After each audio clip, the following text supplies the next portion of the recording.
Hello friends, आप देख रहे हैं क्लाइंबर लर्निंग एजुकेशन। इसमें हम पढ़ेंगे संख्याओं के बारे में। आज पहले हम पढ़ेंगे प्राकृत संख्याओं के बारे में, फिर हम पढ़ेंगे पूर्ण संख्याओं के बारे में और लास्ट में हम पढ़ेंगे पूर्णांक संख्याओं के बारे में।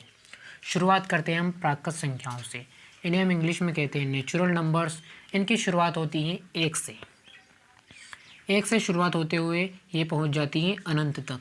तो इन्हें हम कहते हैं प्राकृत संख्या, जो प्राकृतिक है, प्रकृति द्वारा प्रदत्त हैं, इन्हें आप कह सकते हैं। और इसके बाद हम पढ़ते हैं पूर्ण संख्याओं के बारे में। इन्हें हम इंग्लिश में कहते हैं वोल नंबर्स, जिनकी शुरुआत होती है 0 से। यानी कि इनमें प्राकृतिक जो संख्याएं रहती हैं 1 2 3 4, वैसे इनकी शुरुआत 1 से होती है।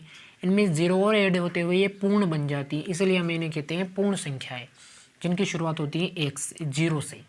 इसके बाद हम पढ़ते हैं आगे पूर्णांक संख्याओं के बारे में, जिन्हें हम कहते हैं इंटीजर नंबर्स। इंग्लिश में इंटीजर नंबर्स कहते हैं हम इन्हें। इनमें प्राकृतिक संख्याएं भी रहती हैं, पूर्ण संख्याएं भी रहती हैं पूरी, और इनमें थोड़ा और ऐड होते हुए -1 -2 -3 में भी संख्याएं चलती रहती हैं।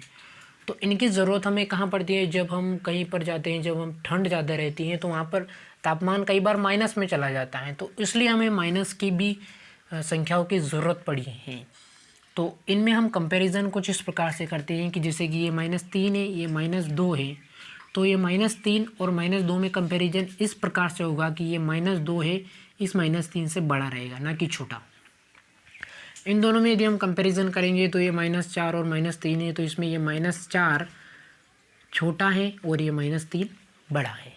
और इनमें हम नेचुरली कंपैरिजन जानते हैं कि ये 2 है और ये 3 है, तो ये 2 छोटा है और 3 बड़ा है, 4 फिर इनसे बड़ा आ जाता है। इस प्रकार से इनमें कंपैरिजन चलता है।